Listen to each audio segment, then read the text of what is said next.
Bonsoir, good evening. My name is Stéphane Aquin. I'm the director of the Montreal Museum of Fine Arts, and I'm very pleased to welcome you to the virtual vernissage of our exhibition, Adam Pendleton, These Things We've Done Together. Thank you for being with us in great numbers, in large numbers again this evening, and again, welcome to the virtual vernissage. But before we go any further, I would like to reflect very briefly on the fact that the news of the world in the last 2 weeks have reminded us quite brutally of how the freedom of expression, artistic expression, and the very survival of artworks are fragile, and can be threatened, and that it is, of course, our obligation as institutions and to move forward and to protect these as much as we can. And I think it is only enhancing the great sense of privilege and joy that we have tonight to be with an artist whose artistic freedom has not been threatened in any way and who thrives.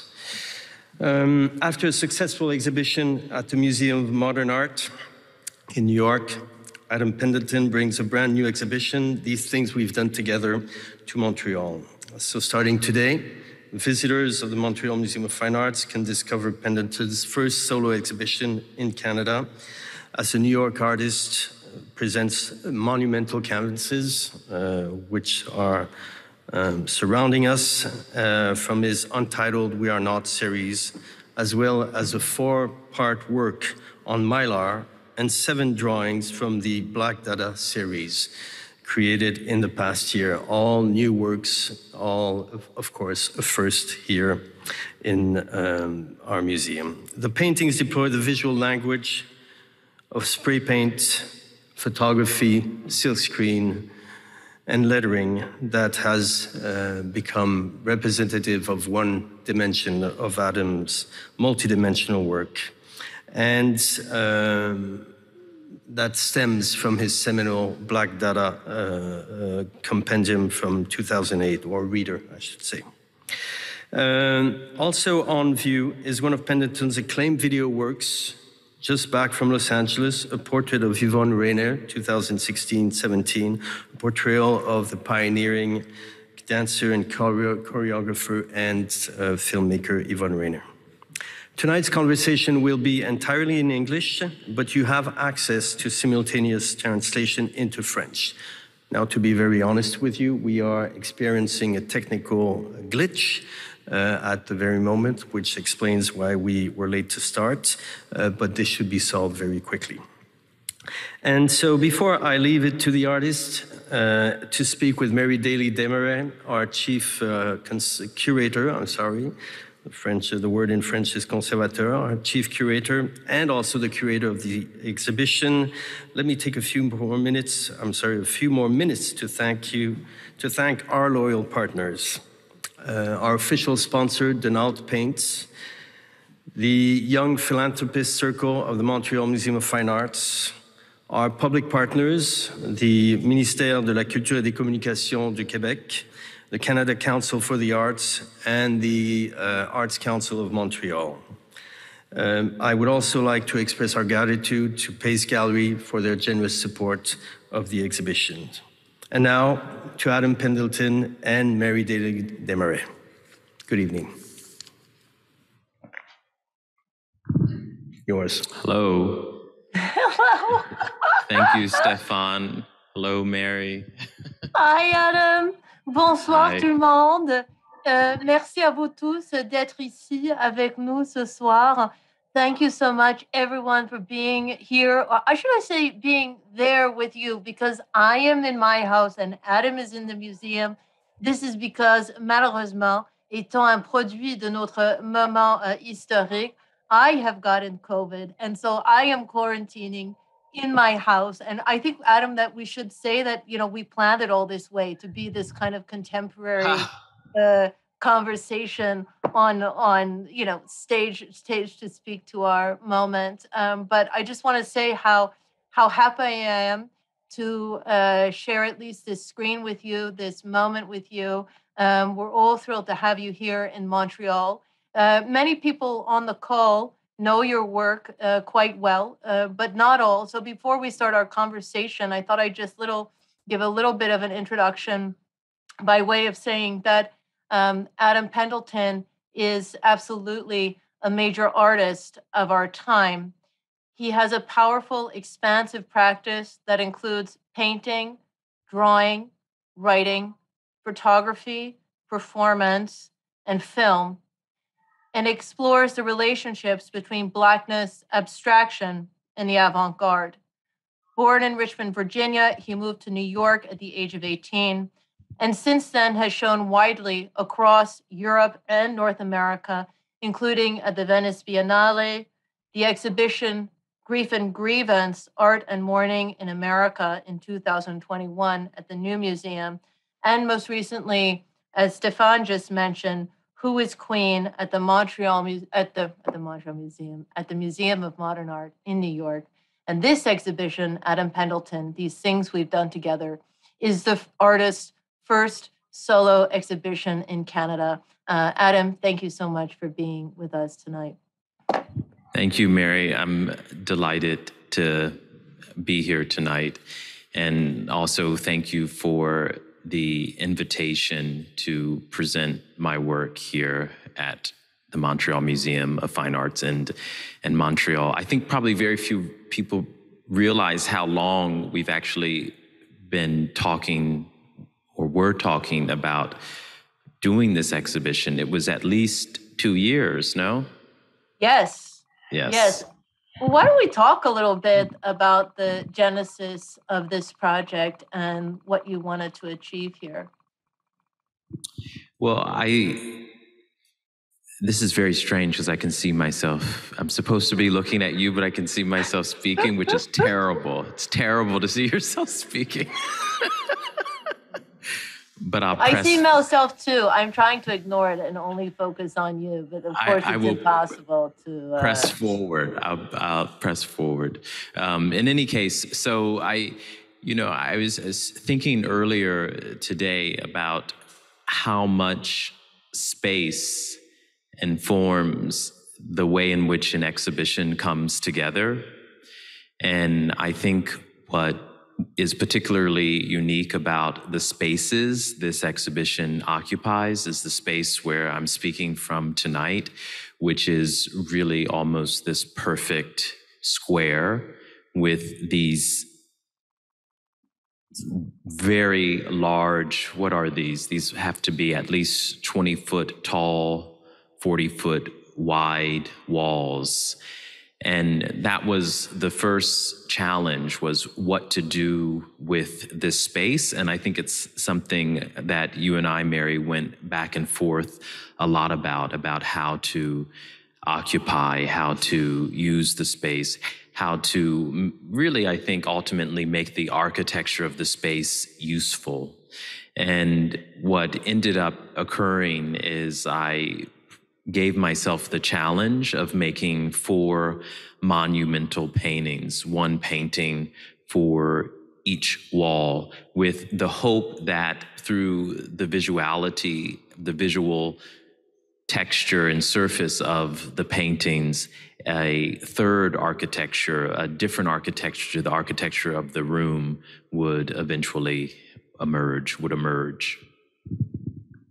I'd like us to get a little bit deeper into these paintings, which when those of you who are joining us on the call come to the exhibition to see, they are enormously complex, overwhelmingly powerful, and respond to each other in really interesting ways in the space. And we'll get into that more.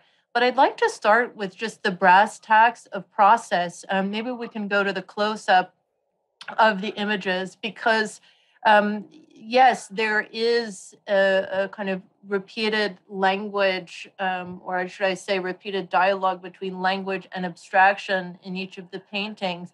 And yet each one is unique and each one is equally complex. So can you just tell us exactly how these are made? And maybe on the technical side, we can go to the close-ups. Go Go ahead. So I'll try to speak to how these paintings are made without making it overly complicated or complicating.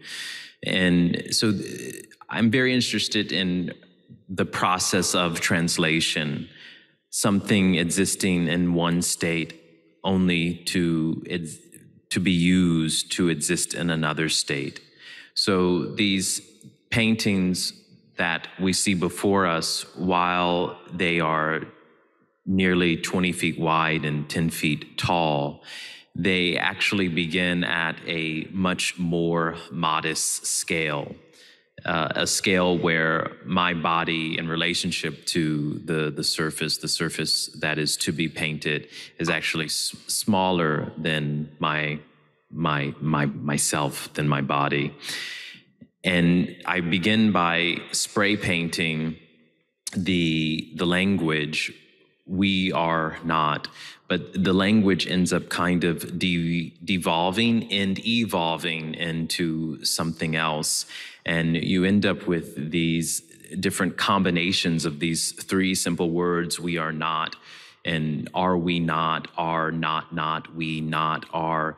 So they're kind of these incomplete phrases where the language drifts away from meaning and becomes a kind of material or visual reality, but arguably at the same time, while it's losing some kind of meaning, a different kind of meaning emerges.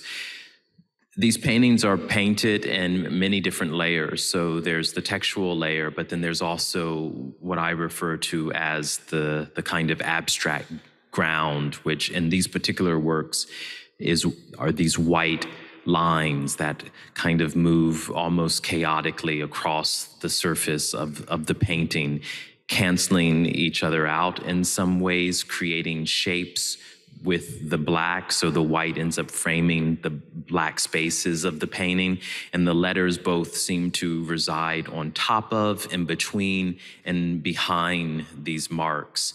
And those are painted separately.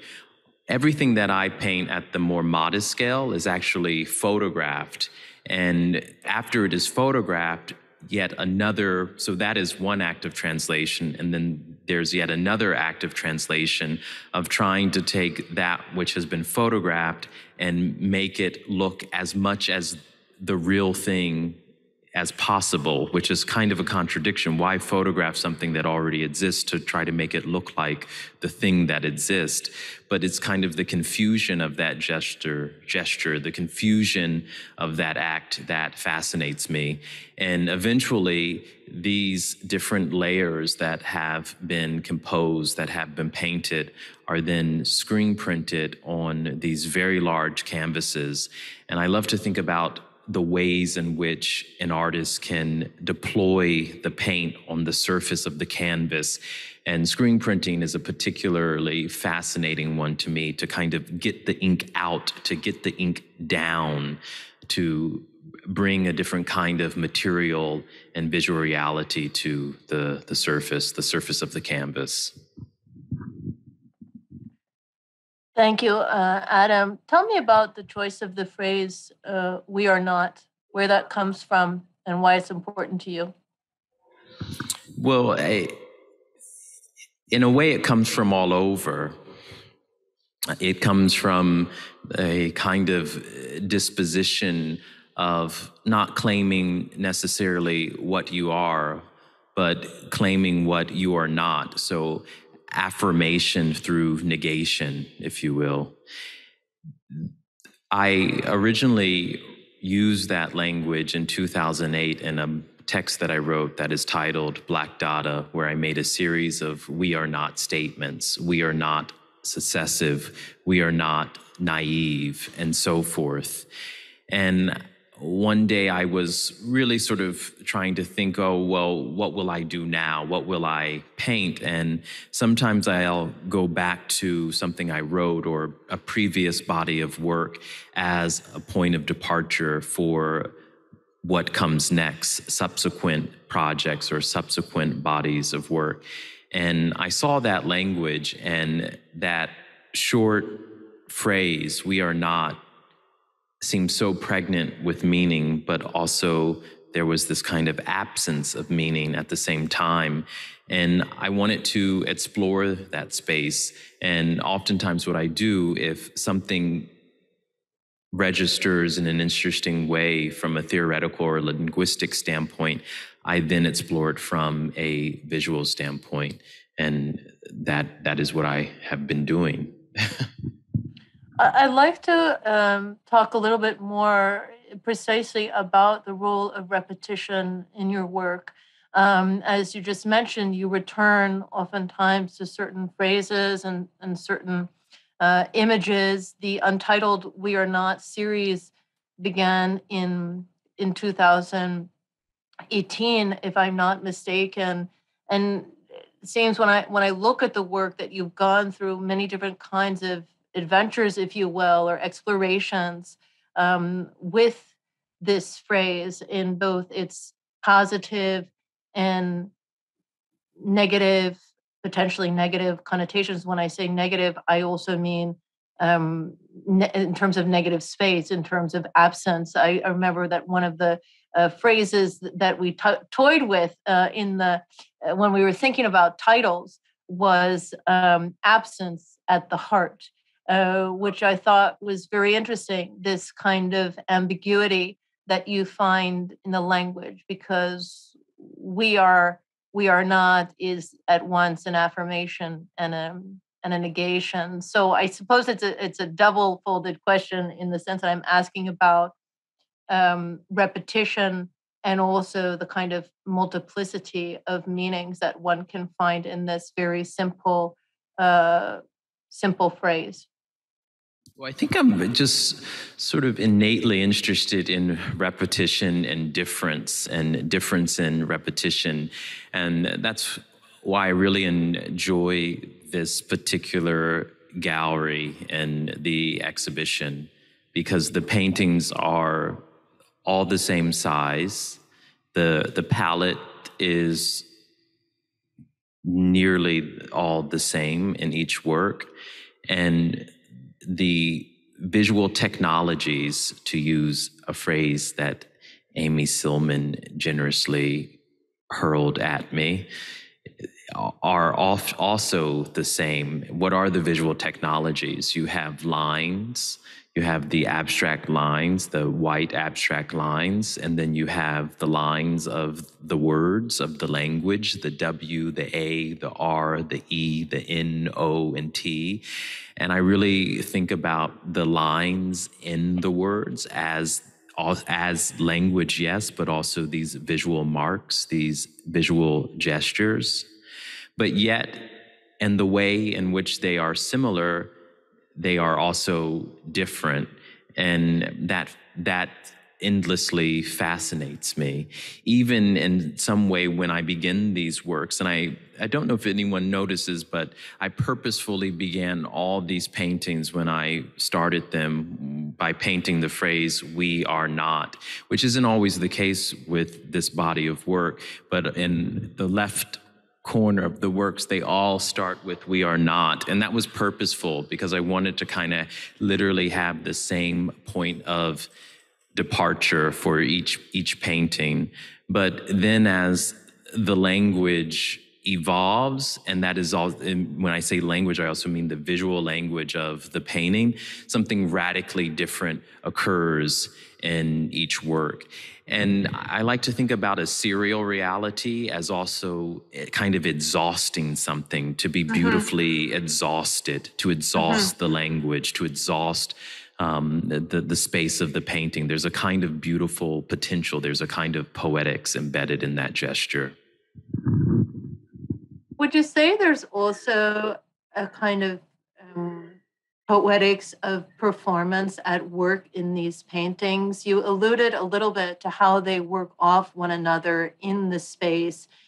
And I can't help but when I'm in there, sense almost like I can almost hear them. And I what I mean by that is, yes, it almost becomes oral, but the way in the paintings work in concert with each other. And I use that word specifically because it feels to me that there's a kind of rhythmic aspect to these works, a rhythmic aspect that becomes not only poetic, but also, well, I should say poetic and musical. Is music anywhere in your thinking in making these works? Undoubtedly. I think in the same way that you can read these paintings, so to speak, you can hear them, you can see their visual noisiness, but you can also hear that noisiness. And I'm really interested in this concept of counterpoint, this kind of idea of things exist, the way in which things exist in relationship to each other, and a kind of you have both a kind of dissonance and a harmony at the same time. And I think that's very much so the way in which these works speak to each other. And I do think they're oral works. And if you read them, these sounds do emerge, the sound of the language, but also kind of the sound of the loss of language or the loss of meaning, which is its own kind of noisiness, its own kind of texture. I'd like to talk a little bit more about this really productive tension between language and abstraction in your work, because as you said, you can almost hear the sound of the language, but also the non-language. And there's this invitation to reading and also kind of frustration of that reading, and phrases take on, words take on a different life in different paintings, in different situations in the same painting. So yeah, can you talk about that relationship between, it's not just language, it's representation and abstraction in your work? Yes, I think that's something that I'm always trying to approach from a different vantage point, is that tension between how abstraction or ideas around abstraction are best represented. And if language is something that speaks to abstracted or abstract space, or does it disrupt it? And to speak to, I mean, does it create it? And I think we're always sort of uselessly, in my mind at least, seeking meaning, or, someone is, you ask a question and you hope the answer provides a kind of clarity. But I'm tired of clarity. I'm also kind of tired of meaning. I want something else to emerge. I want the site of the work to be enough. The site of engagement is another way to kind of think about the way in which you interact with the work. And I think that's also, for me, increasingly why scale has become important, because a part of that site of engagement is the relationship between the viewer and the work, their body and the work. And at this scale, larger than life, larger than the body, the work kind of demands that you move into and move out of the work in a specific way. And it's not, these paintings are not one big image, so to speak. It's not like,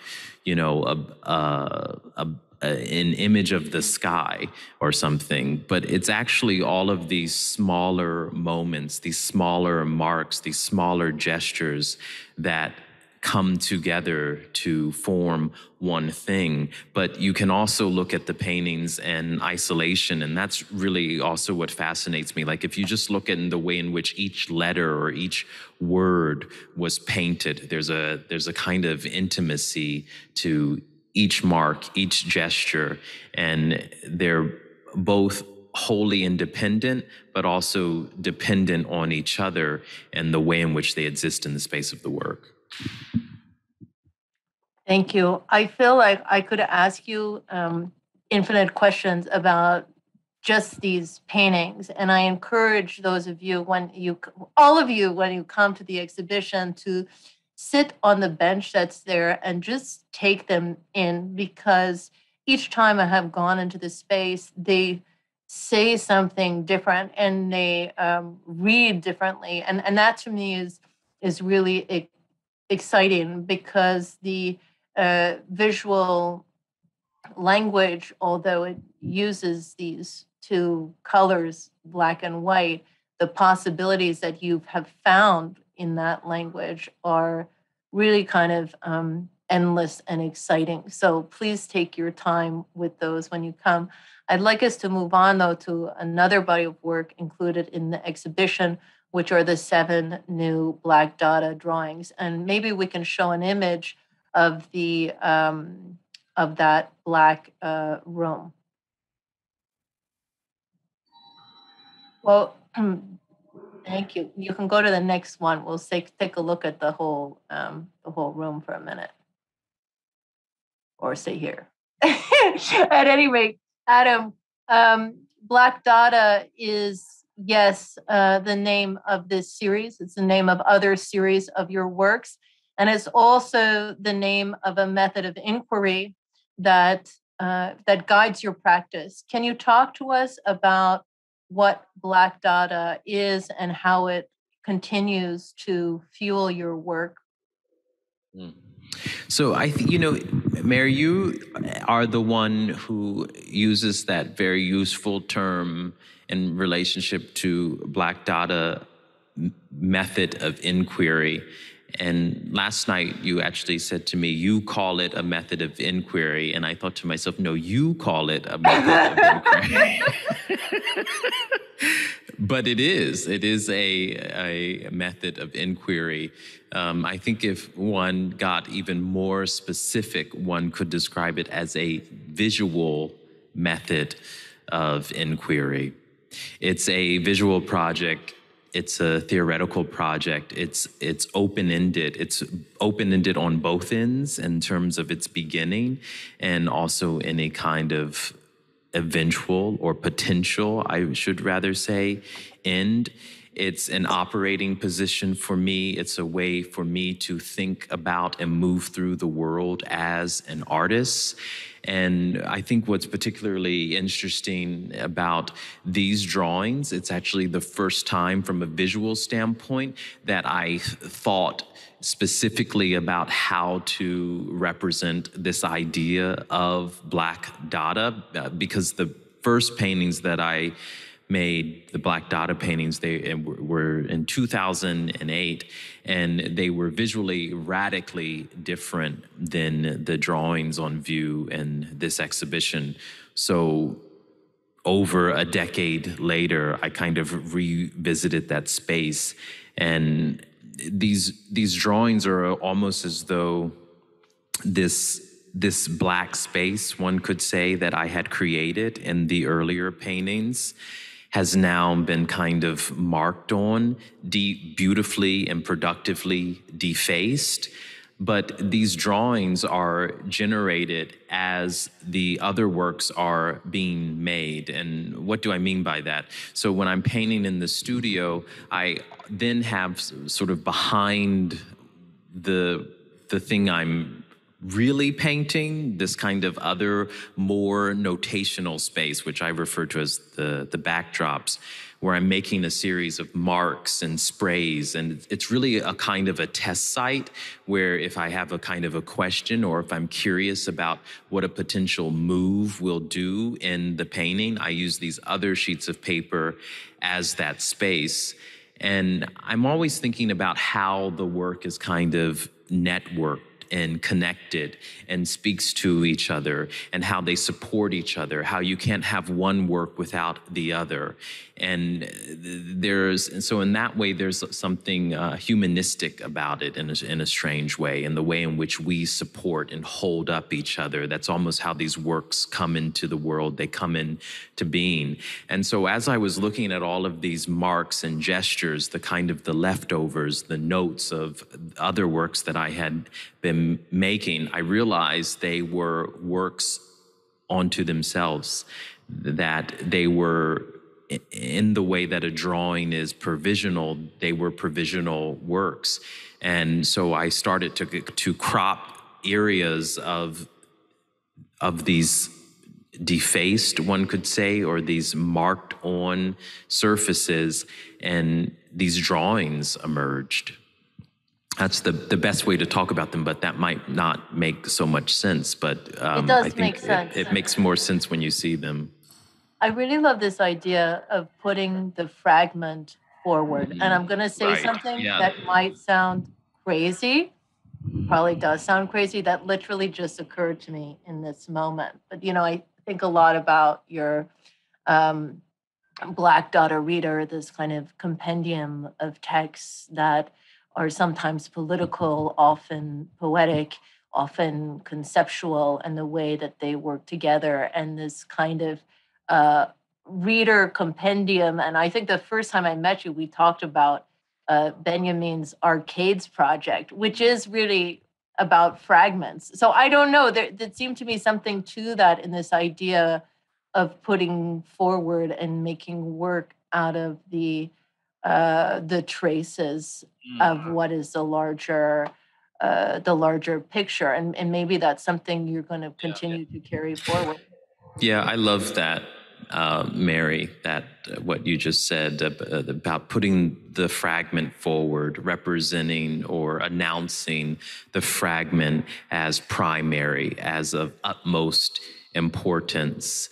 And I'm also beginning to explore how these drawings will then be translated into paintings. So it's kind of a first gesture, a sort of first stop along the way. But the Arcades is such a beautiful text to reference because it's kind of like one giant note, one sort of giant historical note with all of these footnotes, so it's kind of like, and you make a statement, but you qualify the statement. And that's kind of how, in a way, I paint, you kind of make a gesture and then you kind of make another gesture, which could be kind of a fragment or a footnote of what came before.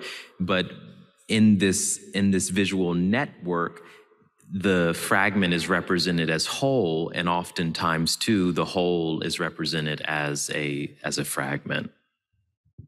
I'd like to return to this image that we had of the entire room and the particular word you use, defacement, because you made a super interesting choice that I loved when we were working together on this exhibition. Aurélie, maybe we can show the image of the entire Black room on the screen.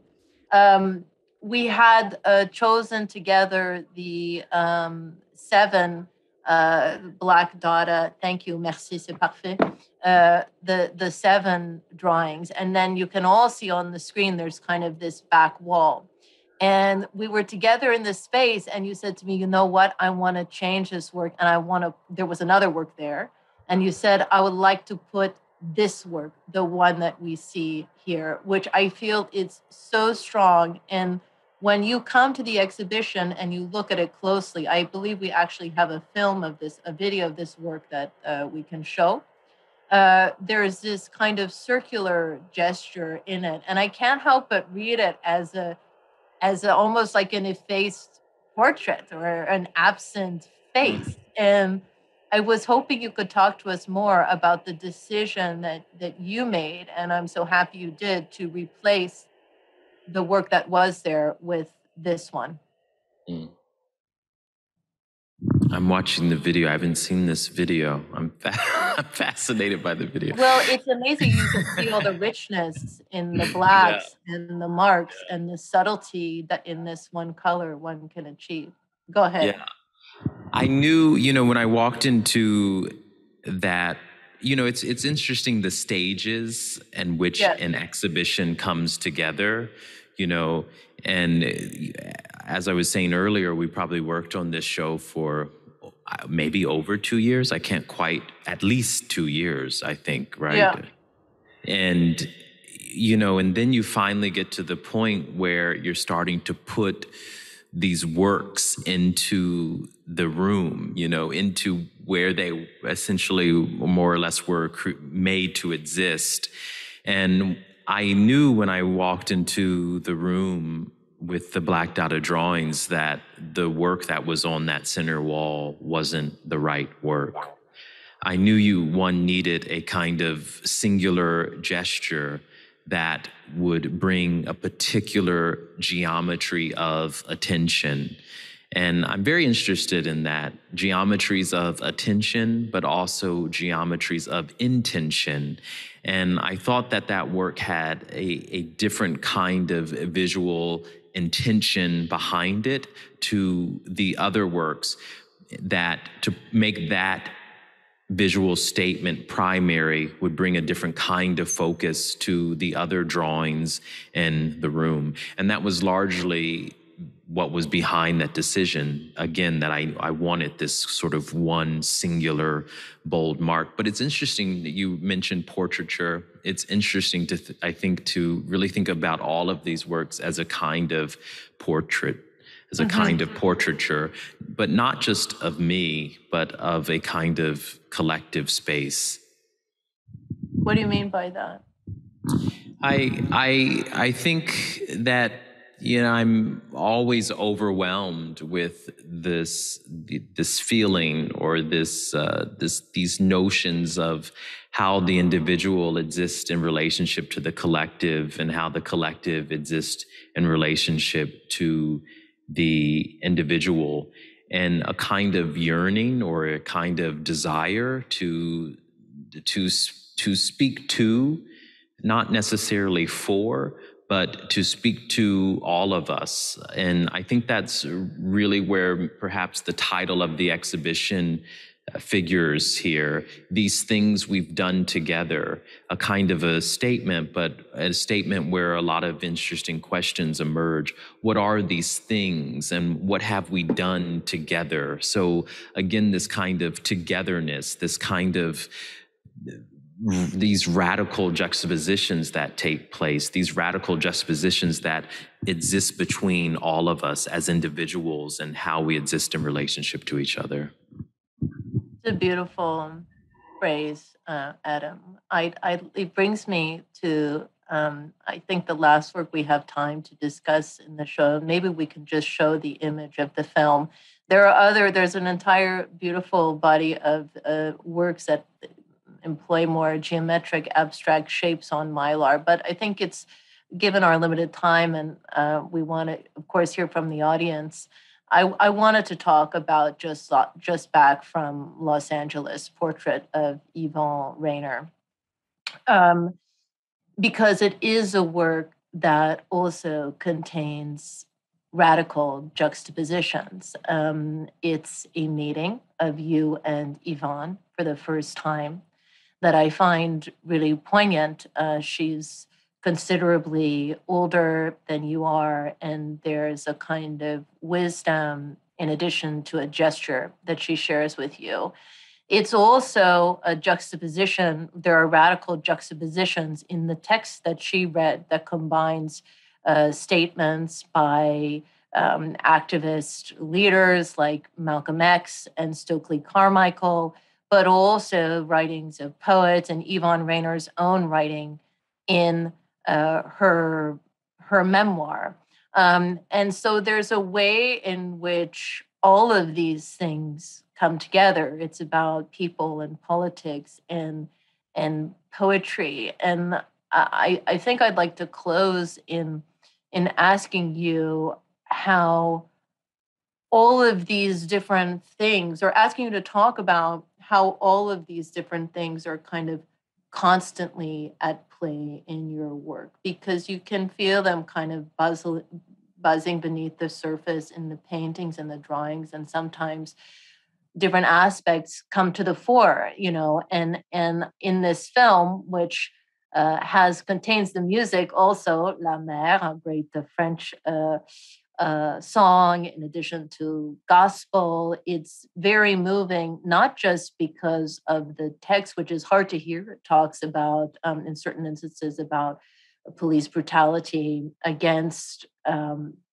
against Black people, but also, as I said, combines poetry and other things. And the whole, I find, works so well because it's not just about the one thing, but about all of these things working together. And I wanted to include it in this exhibition called These Things We've Done Together, because to me, it's a film that speaks powerfully about the tragedy of the past, of things we've done together, and also a kind of possibility of things we could do together and things that can happen together when you juxtapose them in the right way. So maybe you can, that's a lot of things. And I don't even know if there's a question in there, but I'll just let you talk about the film too. And well, I'll just briefly say that one of the things that art can be is a moment of translation, but it can also be a moment or moments of tremendous generosity. And I think that's one of the more meaningful things that the portrait just back from Los Angeles, a portrait of Yvonne Rainer, captures, is a moment rather of extraordinary generosity of two artists from different generations meeting, deciding to have a conversation, a dialogue with each other. I brought something to the conversation, which is the text that you have described, and Yvonne brought something to the table, which is the gesture. And I think there are so many different ways to have a conversation. We can have a conversation through language. We can have a conversation through silence, and we can also have a conversation through the body, through touching the body, feeling the body. So Yvonne, I mean, it's kind of really striking, moving really, actually. You know, Yvonne touches my body and I touch Yvonne's body. And something is, in that gesture was really about communicating something. And you can, it's almost audible in the film, but she's telling me to feel when she's going to drop her arm so I can catch it. And it's supposed to be this kind of silent moment, this moment of silence. And then the film ends with an illustration of the simple things, the simple gestures and movements we can do with our body. Yvonne performing trio A, moving her hand left to right, dropping the shoulder, dropping to the ground. And these are some of the things we can do together. We can speak to each other. We can hear each other in different ways through the body, through silence, through language. And I ultimately think, in some strange way, everything that's around us in the space of the exhibition is a kind of question about the things we can do with our body, the things I can do with my body. So there's a kind of performance, or I'm speaking to a kind of performance, and then there's ultimately the visual performance of the work itself. Thank you so much, Adam. Thank you, Mary. Thank you. Speaking of sharing, I feel lucky to have shared this conversation with you. Thank you. I want to make sure that we open it up to some questions. I know that we've received some while we were talking, and I'm supposed to do something that I really hope I'm able to do. I have this document open. Just give me 1 second and I will be able to get it. These are questions coming in live from the audience. So here's question 1. Are you ready? How many questions are we doing? Like 2? Well, there's a lot here. I'm getting these magical signals, these pings on my phone. The top 2 questions. All right. Well, you've been answering a lot. Oh my God. Okay, don't get mad, those who are listening. Here we go. I'm starting with the first one I see. If I had to leave the exhibition with a word or an expression in mind, what do you think it should be? my. That's a question for you, Mary, not for me. That's a question God. for... No, you're not allowed to do that. You're not allowed to say that. I can't possibly answer that question. Good. Okay, we've stumped Adam Pendleton. That's good. I think that would be like impossible to do. I'm going into the next one. This allows us to get through more. Given your interest in process and transformation, to what degree does the formal nature of a museum display add or detract from the original meaning of the work? It's an interesting question. That is an interesting question. And I guess on the one hand, at times, I'm interested in completely transforming the architecture of the museum and its modes and mechanisms of and for display. In the case of Who is Queen at MoMA, for example, the architecture of the museum was utilized, but it was radically reimagined. And so was the way in which the paintings and the drawings were shown in the space of the museum. There was a kind of criticality explored and deployed in that particular exhibition. Yet in this exhibition, it's almost more traditional, and I've kind of accepted the opportunity. I was about to say the limits of the architecture of the museum, but any kind of limit is an opportunity. And I think it's not so much about what is lost, but rather what is used, and is it useful? And I think in some instances, the architecture, the modes and mechanisms of display in relationship to galleries and museums are useful, and sometimes they are not useful. And that tension interests me. And you do what the work demands. So if you have to change and radically or reimagine a space, so be it. And sometimes you don't need to. And I think in this exhibition, for largely, I thought to myself, I don't need to, I'll accept that. So it's almost as though I went to one extreme, sort of the extreme of Who is Queen at MoMA, to a different kind of extreme where I just sort of accepted the space as it is. I'm going to ask you one, maximum two more questions to include the audience, and that's it. Then you're free. What important events have marked you in the last 2 years that could influence your work? I think the most important event that have marked me in the past 2 years, well, I don't want to say, the obvious, the sort of these are like questions you get on a date, like. Well, for many of our visitors, you know what? It's a good analogy because it's like a first date, for many of the people who are asking.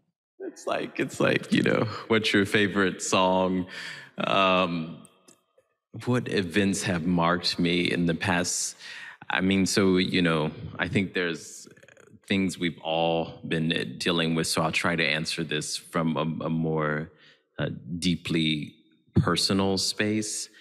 And I think in the past year or so, I've had and I sort of spoke to this in my previous response to the question about the architecture and modes of display in the museum, is I've really started to increasingly think about not just form in relationship to, say, painting, drawing, or sculpture, but form in relationship to the exhibition itself, and thinking about the exhibition as a kind of a fourth form that is ready to be sort of rethought, manipulated, and reimagined, repurposed. Thank you.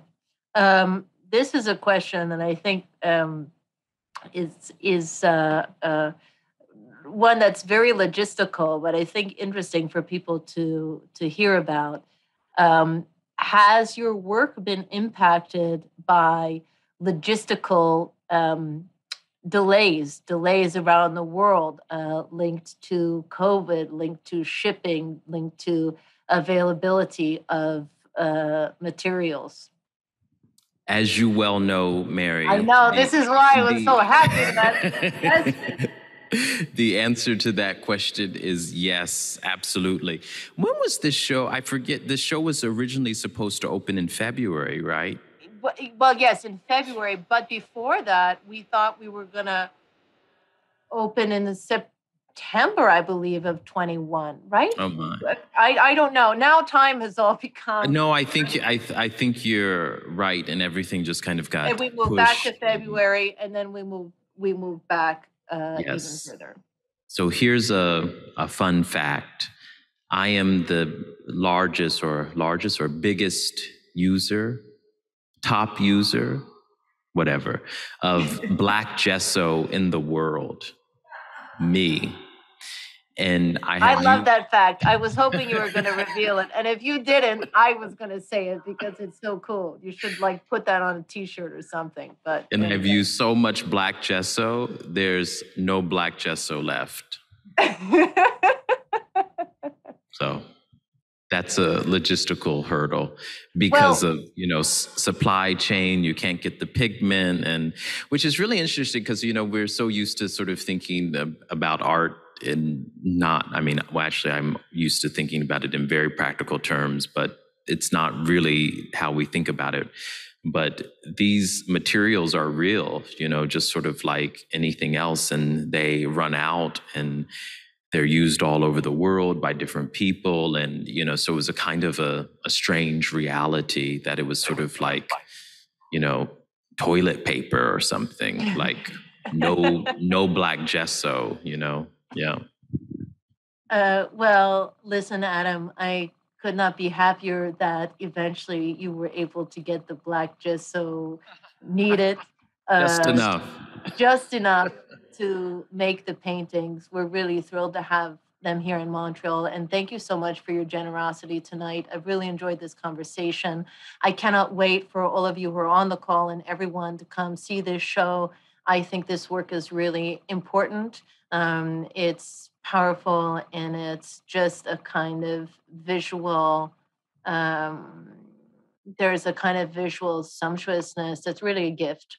It's a gift. So thank you so much. And thank you so much, Mary. Thank you. Good night. Thank you. Good night. Thank you.